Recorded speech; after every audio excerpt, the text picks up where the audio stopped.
is the Hammerfisting Podcast, exclusively on Gas Digital Network. But back to Jon Jones, who's retarded without a head injury because of the dumb shit he does.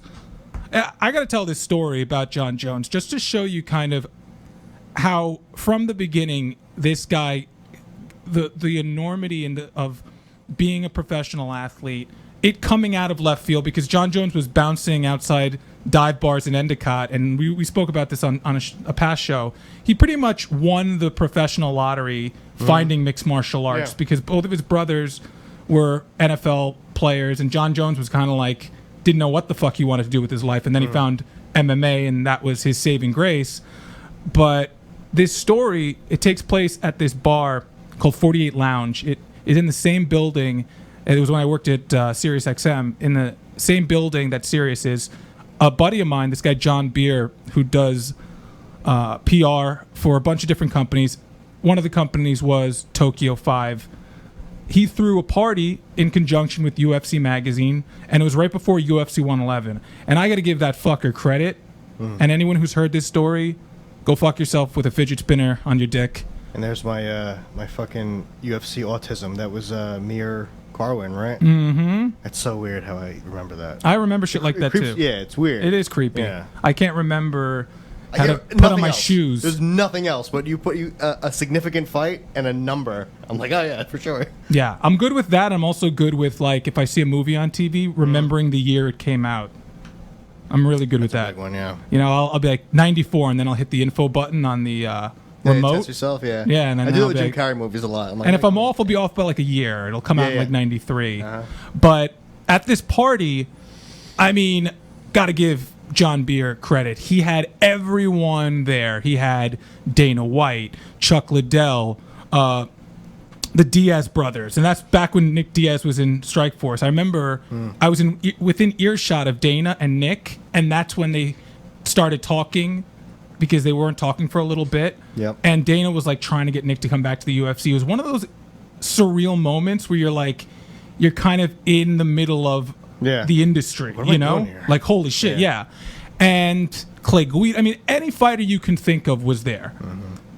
All of a sudden, this kid shows up, this tall guy, wearing a Clay Guida Silver Star shirt. The best Silver Star, best MMA walkout shirt, in my opinion. It's the one with Eddie from Iron Maiden on it. And it was Clay Guida's shirt. And Jon Jones was wearing it. It was a white version. And all of a sudden, I'm like, wait a minute. I think that's the guy. That's Jon Jones. He just had come off either the Jake O'Brien fight or the Stephan Bonner fight. what year was it? I want to say Because Bonner was 100. 2011, 2012. Yeah, there it So is. it's Look way at after, that 'cause fucking thing. 100 was 09. Why isn't it up here? You can't see What a it. dick. Like, you know what? It's great work, Mike, but why isn't it up here on the screen that was closest to us? I'm like, I want to be able to turn my head and see that goddamn shirt, you worthless piece of shite. But Jon Jones, he had this look of just being like starstruck, because you had a lot of people that were there that were coming up to him, Sure other it wasn't fighters. Road Rage?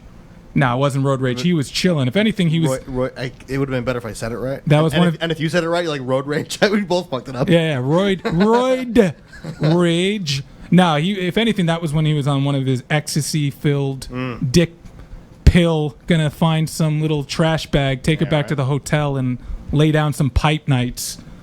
But I was talking to him, and at the time, this was so early in his career where he didn't have a real manager. Right. Naoki Kawa wasn't even in the picture. It was one of his boys from Endicott who was just kind of doing him a solid and being his manager. So I talked to him, and I was talking about John's contract, because he was telling me all this Just shit. being his white friend. Yeah, I was just like telling John. I said to Jon Jones, I was like, wow, that's your contract? I was like, man, you got to renegotiate after your next big win. Once your contract is up, wait until you renegotiate before you take another fight, because you're fucking insanely awesome fighter to watch. You have the look, and if you believe in yourself, you're gonna have to put yourself out there, and you're gonna have to get ballsy.